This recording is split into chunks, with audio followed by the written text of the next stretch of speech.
Hey everyone, this is Chris. Welcome back to the channel. So as you can see here, Amazon stock is still going down. In fact, now the market cap is under $1 trillion. So it's still a valuable company, but it's trading a little bit expensive. And one of the reasons is that they said they're going to have a slowdown in growth than what they expected in Christmas. And we talked about this before a lot in this channel. Consumer-related, companies are going to struggle, especially going into recession, because people just aren't going to be spending that much money. Now, Amazon is an interesting one because the PE ratio is like 91, which is really high. And I know a lot of channels were pumping Amazon for quite a bit just because, it's a company that we all know. But it doesn't necessarily mean you pay any price. This is something that tripped up a lot of people is that, just because you like a company doesn't mean it's on sale or doesn't mean that it's a good price. At 91 PE just seems high. And I was looking at forward P here, and these are just estimates, so we don't, no one knows what's going to happen for sure in the next 12 months. But when you're looking at a forward P of 74, it's just hard to justify this thing. Now, Amazon still has its cloud, and cloud is still okay for them. But we talked about before, reported, I think it was like a week or so ago, they've slowed hiring on cloud. And in fact, this is the thing that you see a lot of companies where they're just not hiring, and that signal is not growing quite as much as we had originally thought. Also, too, in world news, Saudi and U.S. Intel is saying that Iran's going to stage an attack, and the attack is imminent. We'll see if this pans out to be true, but sometimes when they give these kind of warnings, and I just saw this today, it might be real.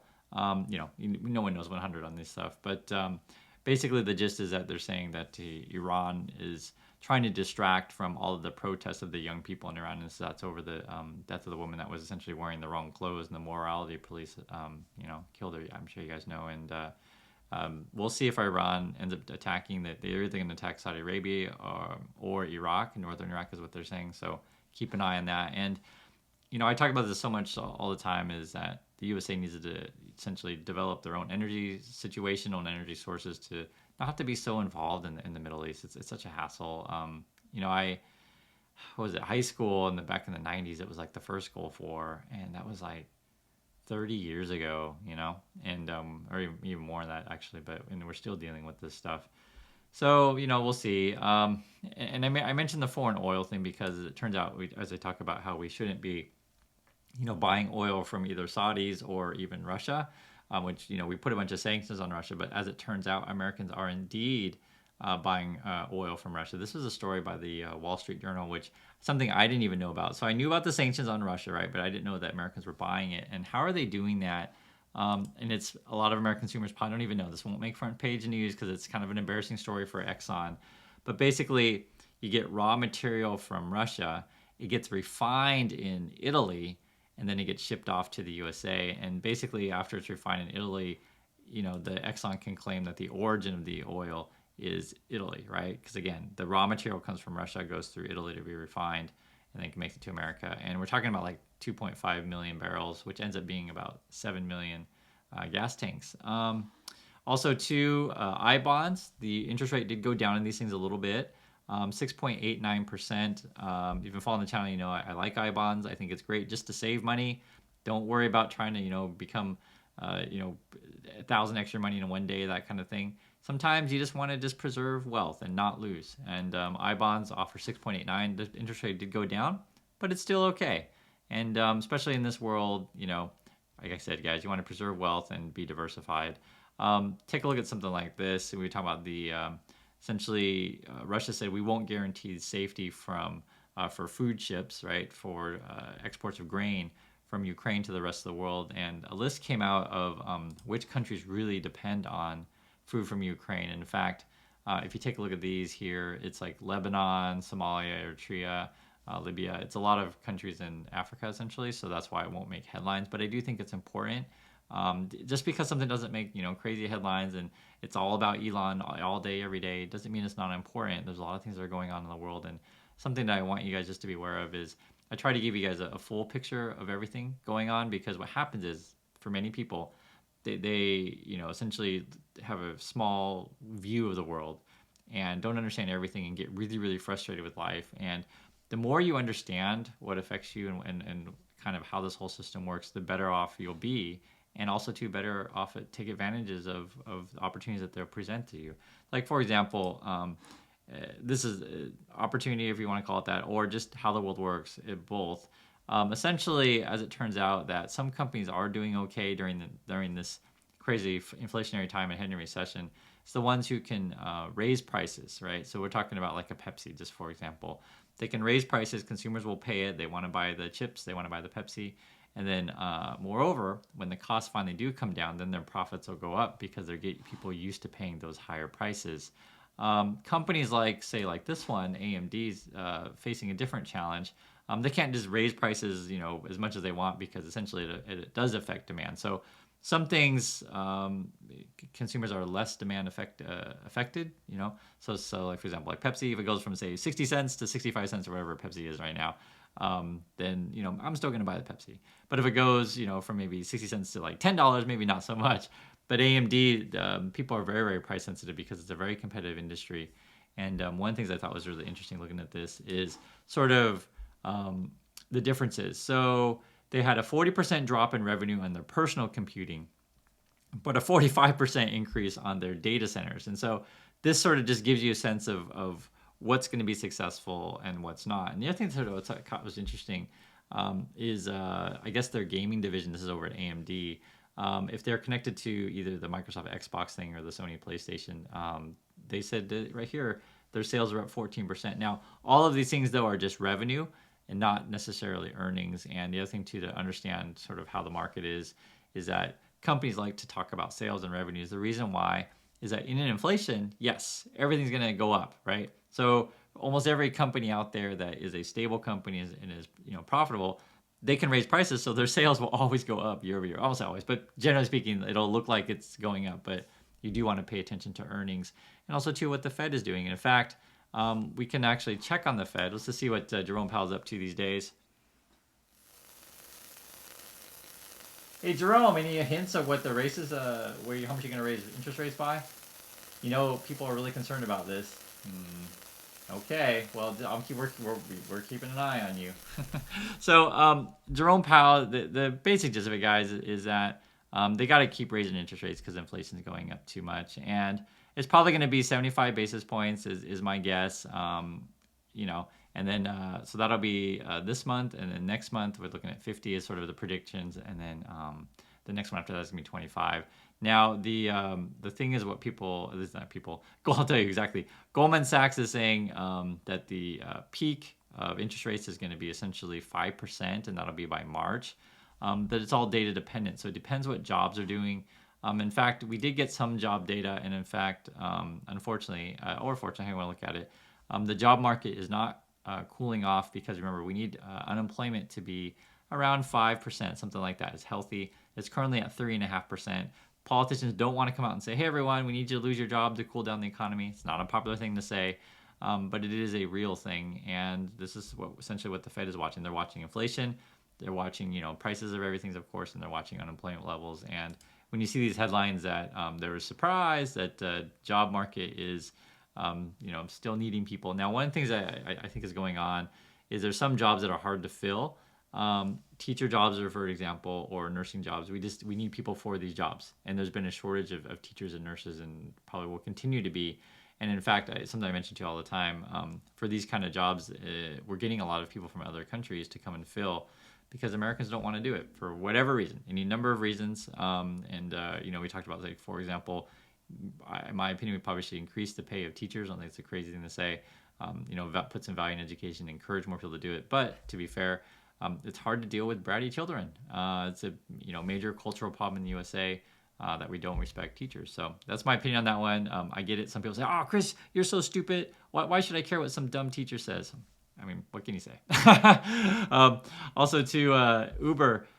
They're actually having a lot of people still use their service. And this has actually been an interesting one, talking about Uber, because they're still not profitable. But the way they like to say is, hey, we're still cash flow positive, meaning that we got more money coming in than, say, going out. But they're still not necessarily a profitable company. However, I think they're always teetering right there. And the basic gist for these kind of companies is once they get you addicted to their service, yeah, I mean, theoretically, that could be a thing. The problem is, though, in their equation, there's a couple problems. So one is gas prices. What the heck are they going to do? I mean, if gas prices go up, it just makes it harder for them to pass on costs to their consumers. They can do it, yes. They can raise rates. They can totally do that. But it's all supply and demand. If prices go up so much to travel, people just won't do it. And also, too, the work from home situation. So this is actually a complicated thing. It's all related because, like, for example, my fuel prices go up, right? And then I call my boss and I say, yo, boss, I don't want to go to work. It's too expensive for me to drive in. And your boss says, okay, how about 3 days a week? You're like, I don't know. And then your boss is like, okay, we'll give you a salary increase. Oh, okay, I'll do it, right? And so either of these things, any of these things all contribute to inflation, be it either like Uber raises prices, gas goes up so that, things cost more. Then I ask my boss to pay me more money. They do that. Then that sort of reinforces the system. So essentially we have to slow down the system or it just keeps cascading into more expensive. Also too, Elon, we got to talk about Elon a little bit and we'll check on Elon and see what he's doing here. Hey Elon, any news over there? In fact, guys, I think we got to go to a different location for Elon news. So guys, we got to talk about Twitter, and it's really funny. Stephen King was tweeting Elon Musk, and it's Stephen King, the writer, and we're talking about a $20 monthly fee for Twitter, and if you want a blue check next to your name, essentially. Stephen King, $20 a month to keep my blue check? F that. They should pay me. If that gets instituted, I'm gone like Enron. And then Elon Musk tweeted Stephen King back, we need to pay the bills somehow. Twitter cannot rely on advertisers. How about $8? And it's kind of funny too. One of the Twitter's engineers tweeted out. His name is Joel Roth. He was like saying that they deleted 1,500 accounts. Basically, they know over at Twitter there's been an uptick in hate speech and this kind of stuff, and they've actually been deleting accounts. So for all those people out there that thought Elon Musk was bringing free speech, no holds barred, Wild West, not true.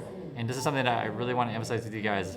Elon Musk does this a lot with all kinds of things. He overpromises and underdelivers. And I know there's a lot of fans out there of Elon, but this is the truth, that guys, is he's pulling engineers away from Tesla in order to work on Twitter. I don't think there's any way you can paint that as positive.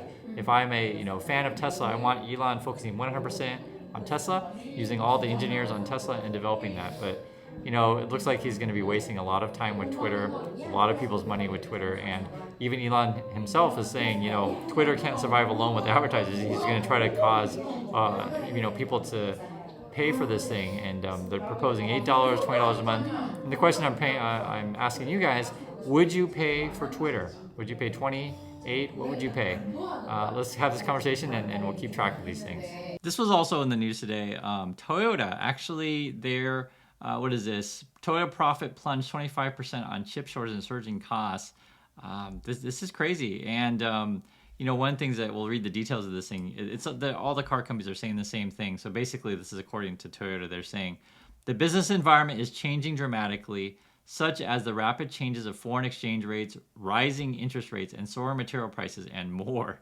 So it's always the same stuff, right? And then they say here too, a number of changes are occurring simultaneously that could affect the future of the broad automotive industry. It's hard to look 6 months ahead. So, talking about Elon, say, messing around with Twitter and then pulling engineers from Twitter to from Tesla to mess with Twitter and stuff like that. And, now you see that Toyota's slowing down. It's hard to stay bullish on the automotive industry.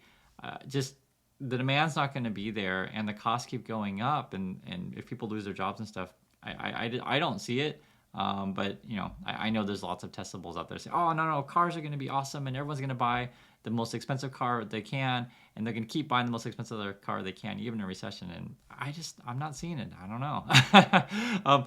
And then, the last couple of stories is Trump is successfully using the Supreme Court on his side. So at this moment, the Supreme Court is blocking showing his taxes to Congress. And the basic gist of it is that you want to keep blocking your taxes, meaning that I don't have to show my taxes to anybody until Republicans control the Congress. And then they can just do whatever they want. And if it's controlled by Republicans, then they can say, oh, you don't have to look at Trump's taxes, whatever. Related to that as well, the guy that attacked Paul Pelosi, you guys know we've been tracking the story.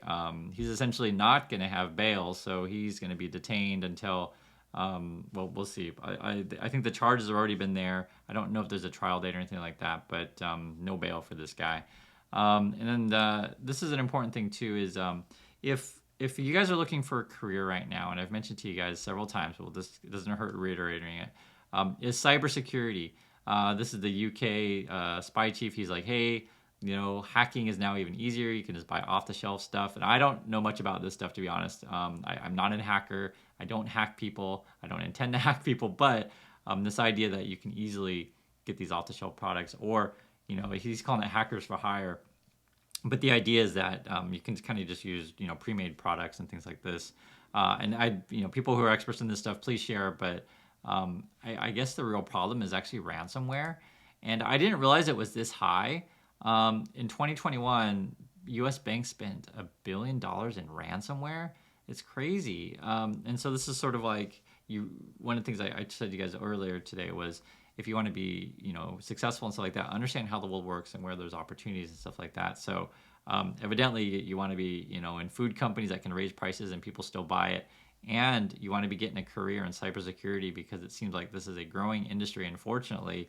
And in fact, you can take a look at this chart here. Actually, we have seen charts similar to this, but the basic idea though is that the amount of money that people pay to ransomware just keeps going up, and banks paying like $1 billion in this stuff is just unreal. And it's something that they probably don't want to talk about too much publicly, because it's like, hey, we're not really sure if our computer systems are safe. We're getting hacked all the time.